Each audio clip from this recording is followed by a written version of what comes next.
Le Conseil des ministres adopte nombre de projets de loi et décrets et décide la prolongation de la suspension des cours jusqu'au 11 janvier 2021.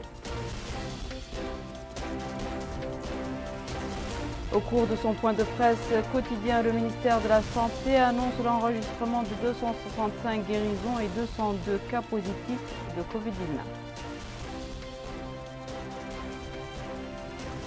Les campagnes d'éveil communautaire sur la gravité de la pandémie du coronavirus se poursuivent dans les différentes wilayas du pays.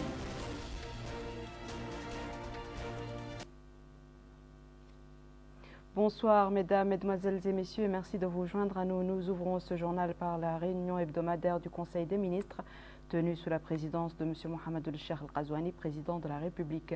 Au cours de la réunion, le Conseil a approuvé nombre de projets de loi et décrets. Le communiqué final sanctionne les travaux de ce Conseil avec Abdelrahman Hamad. Le Conseil des ministres s'est réuni le mercredi 30 décembre 2020 sous la présidence de son Excellence M. Mohamed El-Cheikh Al-Ghazouani, président de la République.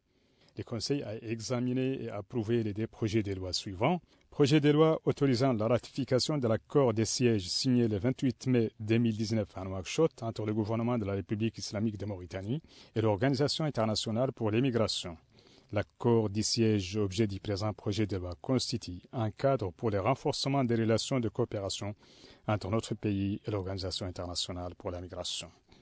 Au terme de cet accord, notre pays accorde à l'Organisation internationale pour la migration des privilèges et immunités fondamentalement analogues à ceux auxquels les institutions spécialisées des Nations Unies ont droit conformément à la Convention sur les privilèges et immunités des institutions spécialisées. Projet de loi portant un règlement définitif du budget de 2019. Le Conseil a également examiné et adopté les projets de décrets suivants. Projet de décret portant création d'un établissement public à caractère administratif dénommé Agence de promotion des investissements en Mauritanie, APIM, et fixant les règles de son organisation et de son fonctionnement. La création de l'agence objet du présent projet de décret intervient pour renforcer les acquis réalisés par notre pays en matière de développement de l'investissement privé national et des investissements directs étrangers. Il vise également à pallier les insuffisances constatées et à relever les défis à ce niveau, et c'est à travers une nouvelle approche s'inspirant des bonnes pratiques pour attirer des investissements massifs afin de créer des richesses et des opportunités d'emploi pour les citoyens. Projet de décret portant nomination du président du conseil d'administration du centre hospitalier Cheikh Zayed. Projet de décret portant nomination du président du conseil d'administration de l'Institut mauritanien de recherche océanographique et de pêche, IMROP. Projet de décret portant nomination du président du conseil d'administration du port autonome de Nouakchott, dit Port de l'Amitié. Projet de décret portant changement de dénomination et réorganisation de l'Agence nationale de promotion de l'emploi de jeunes, ANAPEJ. Le présent projet de décret a pour objet d'encourager l'entrepreneuriat et de promouvoir l'emploi décent à travers une croissance riche, un emploi productif et de qualité, l'accroissement de la participation des jeunes et des femmes au marché du travail, le renforcement de l'égalité dans l'accès à l'emploi et la réduction des disparités territoriales d'emploi. Le ministre des Affaires étrangères, de la coopération et des Mauritaniens de l'extérieur a présenté une communication relative à la situation internationale. Le ministre de l'Intérieur et de la décentralisation a présenté une communication relative à la situation intérieure. Par ailleurs, le Conseil des ministres a décidé de proroger la suspension des cours dans les établissements scolaires et universitaires du 4 au 11 janvier 2021. Et enfin, le Conseil a pris la mesure individuelle suivante. Ministère des Finances, cabinet du ministre, conseiller Mokhtar Salm El-Mouna. Précédemment directeur de la prévision, des études et des réformes en remplacement de Bouhoulita. Et dans le point de presse hebdomadaire, le porte-parole du gouvernement par intérim, M. Mohamed Mel'aini, ministre de l'Éducation nationale, de la formation technique et de la réforme, et ses homologues des affaires économiques et de la promotion des secteurs productifs, M. Ousmane Mamadou Khan, des finances, Mohamed Aminoul Dahibi, et de l'emploi, de la jeunesse et des sports, M. Talib El-Sid Ahmed, se sont relayés à la tribune pour commenter les résultats du Conseil des ministres.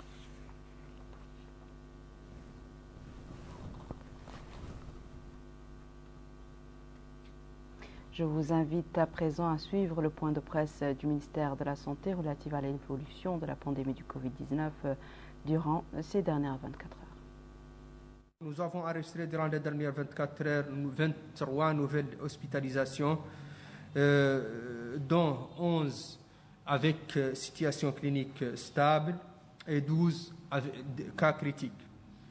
Nous avons aussi enregistré durant les dernières 24 heures 16 sorties guéries des hôpitaux. Pour la distribution des malades dans les hôpitaux du pays, le centre hospitalier de Kifa, 4 cas simples et 0 cas graves. Le centre hospitalier de Seribabi, 1 cas simple. Centre hospitalier de Nema, 3 cas simples.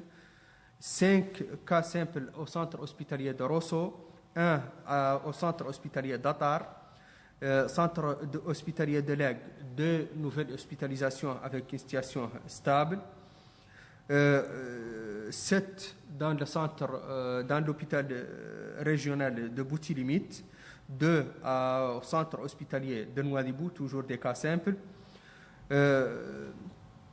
Pour l'hôpital militaire de campagne, 6 cas simples, centre hospitalier mère et enfants, 2 hospitalisés simples et 2 hospitalisés graves.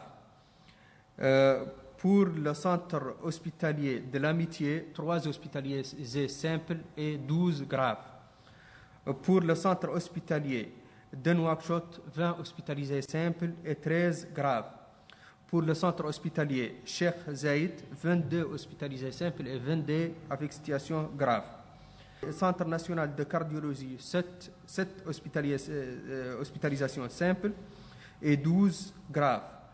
Pour l'Institut national de pathovirologie, 10 hospitalisés graves. Ce qui fait un total de 154 hospitalisés, dont 85 simples et 69 graves. Le cumul des hospitalisés pour Covid-19 depuis le début de la pandémie est de 1657, dont 1424 hospitalisations simples, 233 hospitalisations graves et 1400 personnes ont été sorties de l'hospitalisation guéries depuis le début de la pandémie. À l'ombre du rythme accéléré de nombre de cas positifs de la Covid-19, les gares routières de Nouakchott, qui sont des endroits de rassemblement et de contact, connaissent une affluence massive des voyageurs. En outre, les voyageurs ne se conforment toujours pas aux gestes barrières. Qu'en est-il réellement sur le terrain? Élément de réponse avec El Haj Abdallah Hidi. En période de la pandémie, les agences de voyage subissent à des mesures propres qui correspondent à cette circonstance sanitaire particulière. Ces mesures consistent à réduire le nombre des passagers et à imposer un espacement entre eux et en leur distribuant des masques afin de limiter la circulation du coronavirus. Dans ces agences de voyage, la flux habituelle des voyageurs connaît actuellement une régression du fait de la conscience de certaines personnes de la gravité du virus mortel qui circule de manière continuelle. Pourtant, certains continuent de voyager suivant leurs habitudes et leurs agendas, tout en respectant les gestes barrières, meilleur rempart contre la contamination de la pandémie Covid-19. Cette voyageuse affirme qu'elle s'adapte à la circonstance pandémique en portant son masque, en se lavant ses mains avec le savon. Elle exhorte les citoyens à suivre les consignes sanitaires édictées par les services compétents. Cette autre voyageuse souligne qu'elle est consciente de la gravité de la pandémie. Elle a limité ses visites, ses rencontres à ses proches pour éviter toute cause de contagion de coronavirus. Les responsables des agences de voyage indiquent que leurs entreprises respectent les mesures préventives en disponibilisant les différents moyens de prévention aux citoyens afin de limiter la circulation du virus mortel. Certains d'entre eux soulignent qu'ils ont mis en place un régime d'alternance entre les agences pour assurer le service de transport de manière continue, en s'adaptant au contexte de la pandémie. L'application des mesures préventives anti-Covid-19 au niveau des agences de voyage est surveillée par l'autorité de régulation de transport. Bien que certains citoyens manifestent un relâchement face aux mesures préventives anti-coronavirus, un comportement qui peut exposer la santé du citoyen au danger de la pandémie mortelle. Direction le Hawd al-Sharqi où une campagne de sensibilisation sur les mesures préventives contre le coronavirus a été lancée sous la supervision du Wali en présence des représentants de fédérations professionnelles, boulangeries et boucheries, ainsi que de grands fournisseurs et de représentants de commerce en détail. Bokar Bailaba. À Walata, autorités et organisations de jeunesse mutualisent les efforts pour venir à bout du coronavirus. D'ailleurs, le wali du Hawd al-Sharqi, Cheikh Abdallah Ould Ewa, a effectué une visite dans la ville, notamment le centre d'état civil. Sur place, il a pu mesurer le niveau du respect des gestes barrières. Il a également visité le centre de santé. Là aussi, il a été édifié par le personnel médical sur le dispositif déployé afin de faire face à la pandémie. Abdesselam Ould Mohamed Mahmoud est médecin-chef du centre de santé de Walata. Il affirme qu'aucun cas de contamination au coronavirus n'a été enregistré durant cette période, mais la structure continue de veiller au grain, d'autant plus que le pays fait face à une deuxième vague du coronavirus.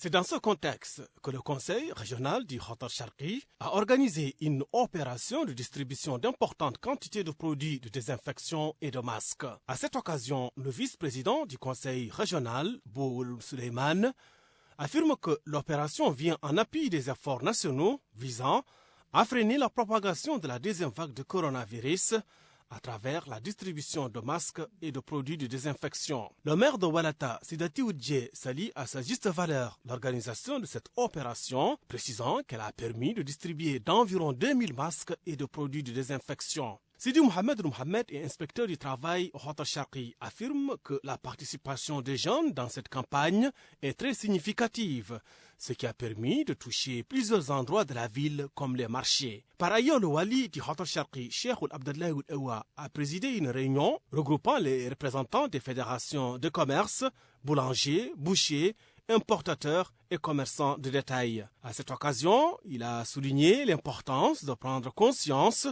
du danger que représente le coronavirus, rappelant la nécessité de continuer à respecter les mesures de prévention pour endiguer la progression du virus.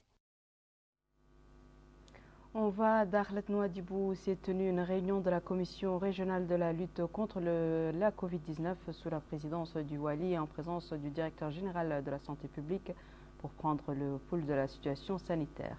Compte rendu de Mohamed Khattab. À Dakhlet Nouadhibou, la commission régionale chargée de la lutte contre le coronavirus s'est réunie aujourd'hui sous la présidence du Wali, M. Yahya Ould Mohamed Val.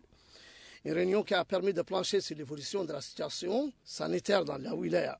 Des présentations d'un rapport des différentes parties concernées pour prendre les dispositions et mesures adéquates, toucher du doigt les insuffisances et apporter les réponses adéquates en disponibilisant les masques et en maîtrisant le couvre-feu. La nouveauté dans cette réunion de la commission régionale chargée de la lutte contre la pandémie au niveau de Dakhlet Nouadhibou aura été la participation à ce conclave du directeur général de la santé publique, M. Sidi Ould Zaha, venu prendre le pouls de la situation de cette seconde vague du Covid-19.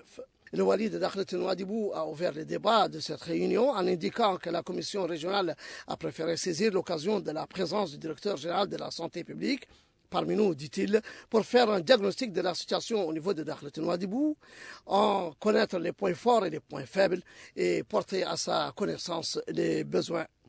De son côté, le directeur général de la santé publique a mis en exergue la stratégie élaborée pour faire face à la pandémie sur le plan national, rappelant que la politique de l'État repose sur la sensibilisation qui reste le meilleur moyen pour y faire face.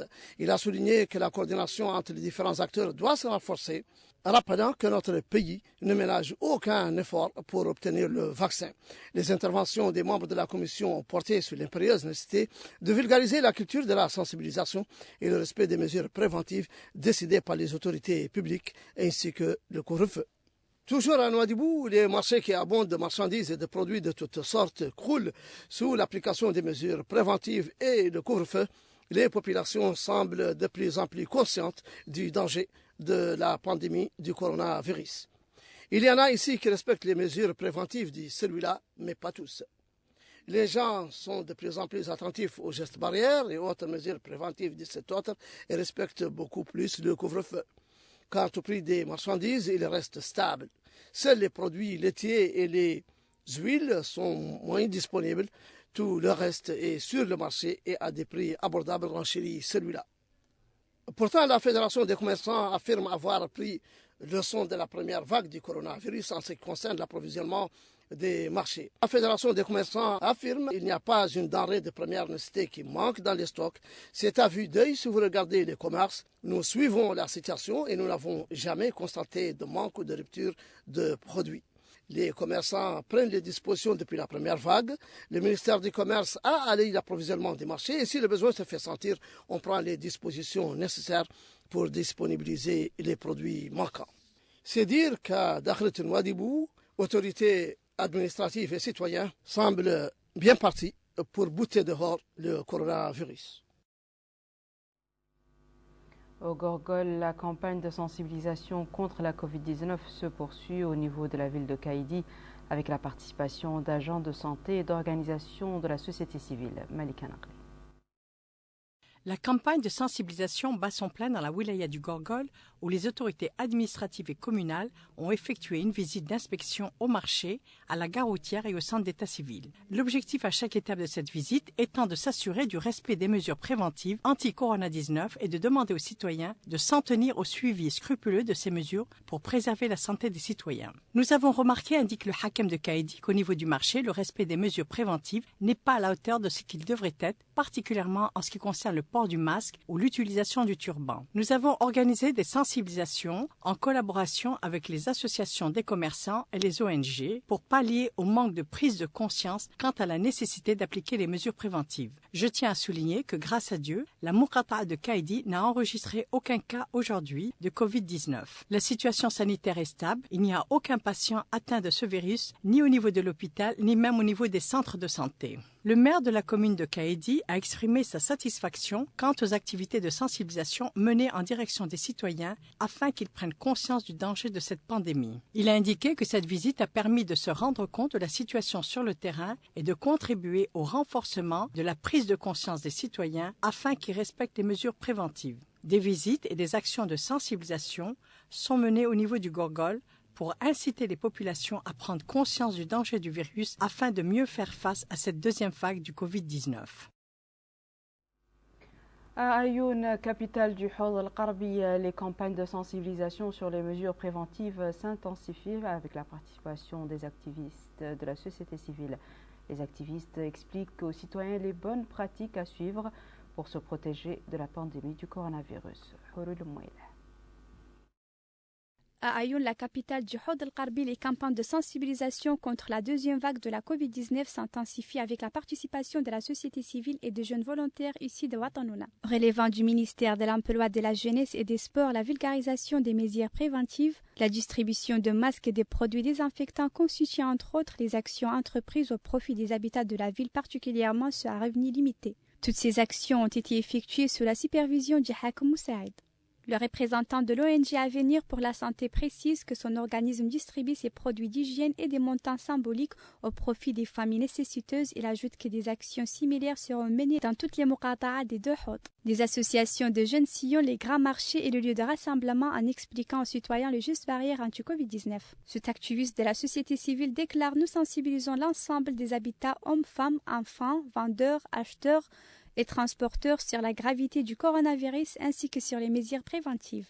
Cet autre activiste souligne que l'association a distribué 250 masques fabriqués localement au niveau de la ville d'Ayoun. Parallèlement à ces campagnes de sensibilisation, les autorités régionales imposent des amendes aux personnes qui ne respectent pas les mesures préventives.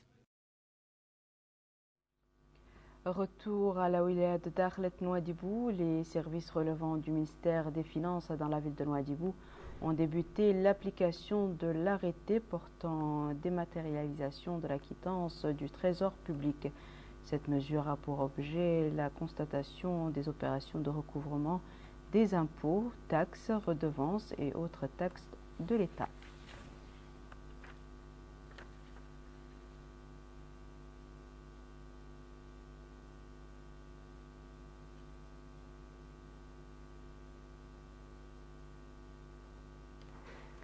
Pour plus d'éclaircissements sur cette nouvelle application de l'arrêté portant dématérialisation de la quittance du Trésor public, écoutons le chef de bureau Nouadhibouville au PK 55, M. Sar Alassane. Ça permet de faire un paiement dans la machine sans utiliser les quittances qu'on utilisait dans les temps. Avec ce nouveau système, le paiement, autant qu'on peut toujours continuer à payer jusqu'à qu'on termine notre travail et on descend. Parce qu'il n'y a pas, on ne peut plus dire que les carnets sont terminés. Donc il n'y a plus de problème de carnet. Et ce système aussi, il est sécurisé parce que la personne qui va recevoir sa quittance, il a la possibilité de la vérifier par un lecteur de code barre. Et une fois qu'il met son lecteur code barre, automatiquement, ça va le diriger dans le site du Trésor. Et ça lui permet d'ouvrir et de voir que sa quittance est rentrée exactement dans le système du Trésor. Voici à présent, mesdames et messieurs, le rappel des titres. Le Conseil des ministres adopte nombre de projets de loi et décrets et décide de la prolongation de la suspension des cours jusqu'au 11 janvier 2021.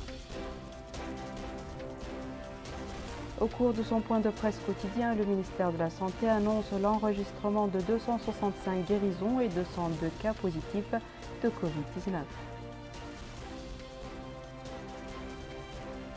Les campagnes d'éveil communautaire sur la gravité de la pandémie du coronavirus se poursuivent dans les différentes wilayas du pays.